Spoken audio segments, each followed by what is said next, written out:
Okay, first off, I need to apologize. Okay, so right now, I don't have facial hair. Later in the video, I will, and then it'll disappear again. I recorded this video very out of line, so get used to that. And yes, I shaved, I know, crazy, I know. Everyone freak out in the comments, because everyone always does, because they're so concerned with me. Welcome to my car, guys, the 2012 Audi TT-RS. It's 30,000 miles and is clean as shit.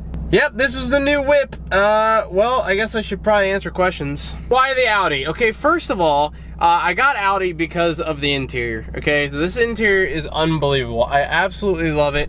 I find it to be absolutely luxurious. I mean, especially coming from a Lotus, I absolutely love it. The steering wheel, everything. It's an absolutely great interior. I am absolutely in love. Seats have Alcantara on them, which is in the middle, and then black leather seats. I have the seats back here put down, but there is seats back here. But the interior, number one, is a huge reason. Number two, the TT-RS is awesome when it comes to performance. This one specifically has a racing clutch already on it and also has the APR Stage 1 ECU. If you guys are not familiar with what that is, it's an ECU that you can put on your car. This one already has it, and it gives it more torque than an Audi R8. Yes, you heard that right. This car is sitting with more torque than a 2018 Audi R8. Next up, I really was considering the Charger, I'll be honest with you guys. The runner-up car was a Dodge Charger Hellcat. That was the runner-up car. I didn't end up getting that because I didn't want to lose the mobility that I had in the Lotus. Obviously, it's still no comparison to this, but I didn't want to drive a tank. And with the Audi TT-RS, it is a smaller car, so it is still very maneuverable, but I didn't want to lose that, so I kept that, and that's why I got a TT-RS. So I've already got a quoted to upgrade the turbocharger. So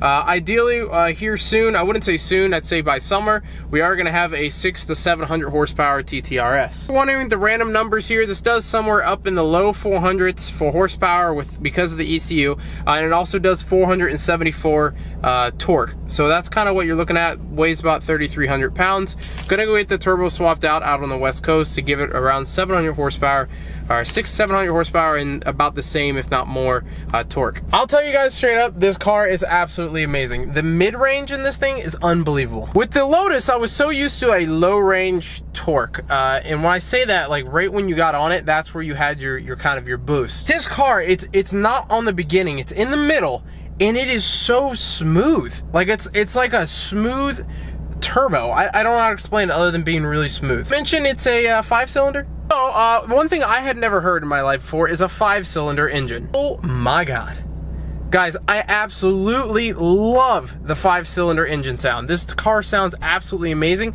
and it's stock. It's got a stock exhaust on it, and it sounds this good. Motherfucker. It's just unbelievable, guys. I really do like it. Also, it's all-wheel drive. Granted, I think it's favored in the front. I know it's not like a true all-wheel drive. It is, but it's much more in the front than the back, I believe, or it's the other way around. It's something like that. One of the sides are favored over the other. But guys, ultimately, I got this car because of its comfortable. It's comfortable. It's got a Bose stereo system in it. It's a very comfortable car for me to just drive wherever. I don't have to have an occasion to drive this car. If I want to go to Walmart, if I want to just go somewhere, I can get in and drive. If it's raining, I can drive. Like it's much more than the Lotus for me. I can actually do things with this car, and I don't feel like I have to drive it only when. And with the comfort inside, I can commute with it, travel with it. I can do whatever I want because it's so comfortable. On the outside, it's also a nice looking car. On top of that, it has the performance that I want. So I have the speed where I want it. I have the comfortableness. It's quiet inside the cabin. It's basically everything I wanted. On top of that, it has a rear seat. I actually figured out they go down though, and it has an incredible amount of space in the back where Kappa can lay down or do whatever she wants when me and Amber go on road trips. That is a huge reason why I got rid of my Lotus. I was tired of not being able to go anywhere because I wanted to bring Kappa and Amber, and I couldn't do that in the Lotus. I can do it in this. That was a huge selling point. A lot of people seem to think that I said I wanted a 4-door. I never said that. I wanted 4 seats, and that's kind of where this came from. We're getting the 4 seats. Granted, it didn't even have to be 4 seats. Actually, at one point considered a Z06. The reason I didn't get it is because I just didn't want to get a Corvette. I just didn't want a Corvette.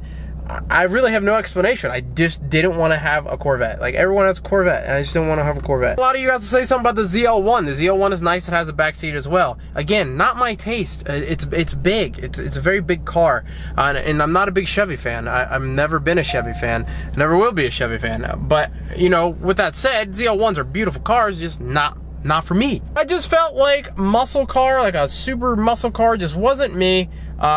Getting a small car and something that I really liked like this was something that I wanted. This is something that I really, really am gonna love. I hated actually showing you guys the car. I was gonna wait till later this week because we already do have wrap coming. I do not like the white. It is going and we are going to be wrapping it. I'm not gonna reveal the design. We'll do a whole nother reveal next week. Hopefully I'm gonna get it done this weekend. Then I need to look into wheels to get it with the wrap. But other than that, this car is gonna be so easy to wrap. Yeah, this is it, guys. My 2012 TT-RS with a APR Stage 1 ECU and the socks or satches or whatever the fuck its name is, performance clutch. It will not be staying stock. It is getting wrapped. It's not staying white. I can't stand white. That's racist. Yeah. So that's it. I hope you guys like it. No offense to any of you guys, but quite honestly, I don't care if you like it. This is my car. I'm showing you guys my car. That's what I do. I really appreciate you guys watching my videos and being here. But before you leave a hate comment, remember you probably don't own a car. 1, you probably still live with your mom. 2, probably still in high school. 3, and if you're none of those, why are you so concerned about another man's car? I mean, that's kind of weird. But yeah, so I love it. I'm absolutely loving this car so much. I have not enjoyed a car ever like this in my life. I've never been able to sit down in a car and just be like, wow, I really like this thing. A big thing also why I didn't get a 2018, I know the 2018s are monsters. I was going to save up and get one of those. Reason I chose against it is because it's paddle shifted. You can only get a paddle shifter model. And I like shifting. I really enjoy a manual, a standard, a stick, whatever you want to call it. I enjoy that, and I don't know if I want to give that up. So I wanted to opt to keeping that. And if you know anything about TT-RSs, they were only made in America in 2012, 2013, and 2018. So I either had to get a 12 or a 13. So it's why I got a 12 with low miles, like really low miles. Guys, we're gonna go back and for you guys, my mirrors are already black, but I'm gonna go through the process of doing that so you guys can kind of see. And listen to this engine though. Oh my god, it accelerates ridiculously, and you can hear the whine a little bit. So I love you guys so much. Watch this Plasti-dip in action. Okay, so we are going to be Plasti-dipping the mirrors. I know a lot of people hear that, it's like the end of the world. I'm not a big fan of Plasti-dip, but I do know how to use it. I've used it a lot if you guys have followed the channel for a while. So I'm going to kind of give you guys a comparison here. The mirror on the left I did last night, and the mirror on the right is stock. So did that one last night, and that is stock over there. Something you'll notice about the mirror is that it's not white. I know it's kind of hard to see in the camera, but it's not white.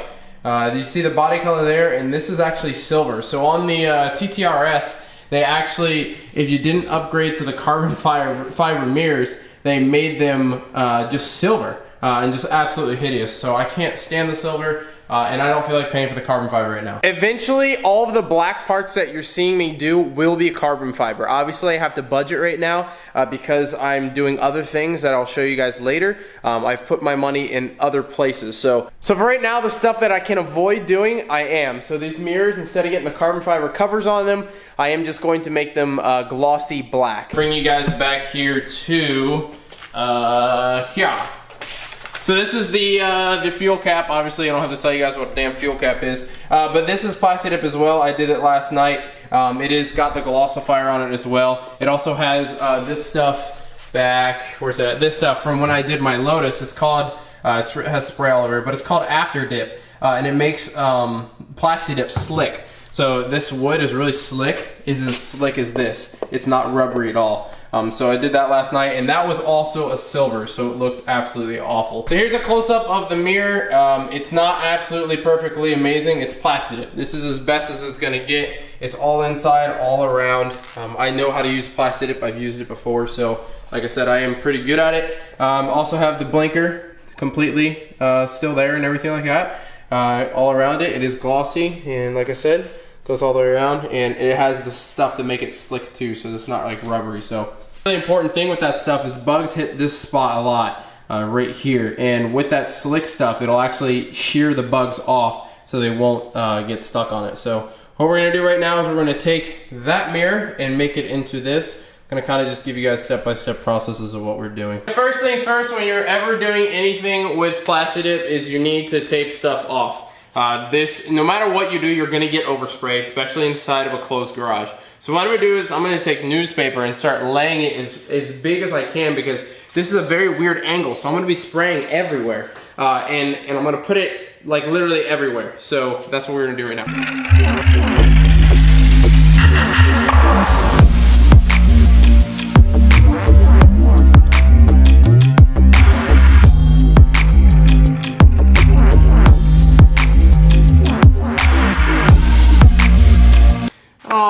So important things to note here, guys, is I'm not doing like an amazing tape job. The reason behind that I'll tell you while we're Plasti-dipping, because this is like, I'd say watching people do Plasti-dip or anything along those lines, this is the biggest mistake that a lot of people make with Plasti-dip, and then they get all mad and then they blame the product.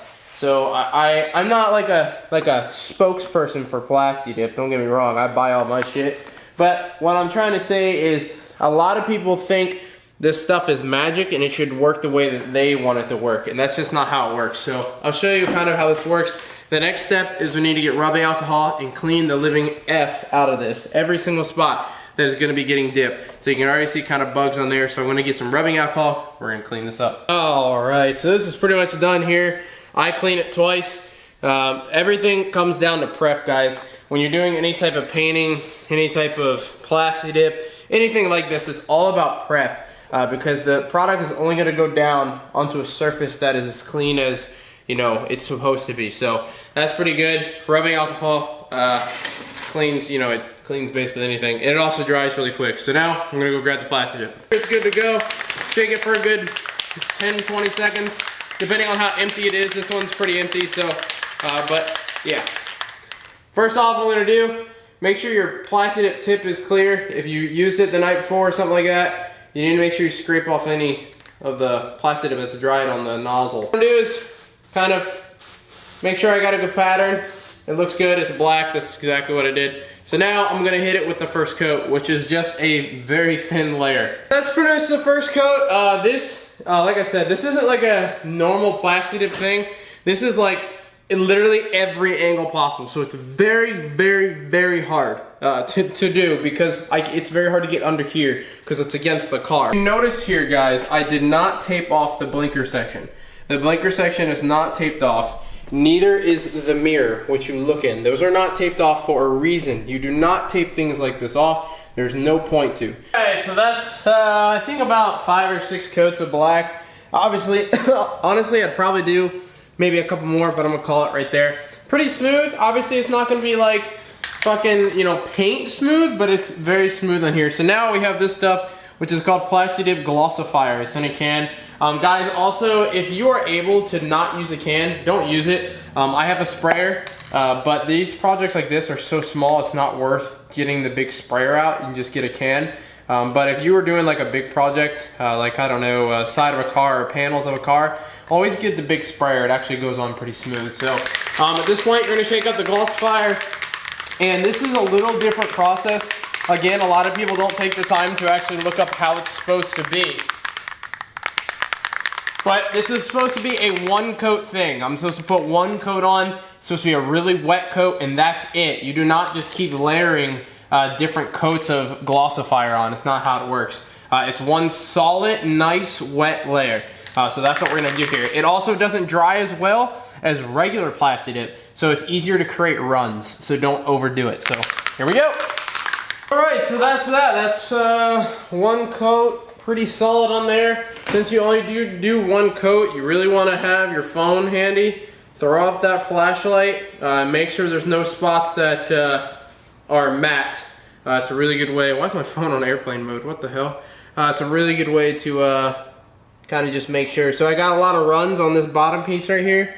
Not too concerned about it, because that part is actually, this part's actually getting peeled off. So I got 1 run right there, just a little bit of running on that side. Like I said, it is a little harder to manage. it is a little harder to manage. I will be honest, because it does, like I said, it does not dry as quick. So the kind of summary of this is do it light but heavy, if that makes sense. So like I said, I do have a run there and a run there. Good thing it is in the inside of the mirror, not too worried about it. The main part of the mirror looks really good. So I have a tiny itsy bitsy run there, but like I said, can only see that if I get down here. So if I'm coming up to the mirror like this, it's black gloss and no runs, it looks great. Now we will let this dry for probably about 20 to 30 minutes, because like I said, it takes a minute to dry. After that's dry, we'll go ahead and get to the peeling process. All right, so this part I want you to pay attention to. This is why we actually went and did the mirror, because this is done thick enough. Now if you don't do Plasti-dip thick enough, it will actually be horrific. If you don't do Plasti-dip thick enough, it will not come up in one piece. That's why you always have these people complaining that, oh, I had to sit there and grind and grind. That's because it wasn't applied properly. But if applied properly, this should all come off in one big happy piece. And now you have a mirror.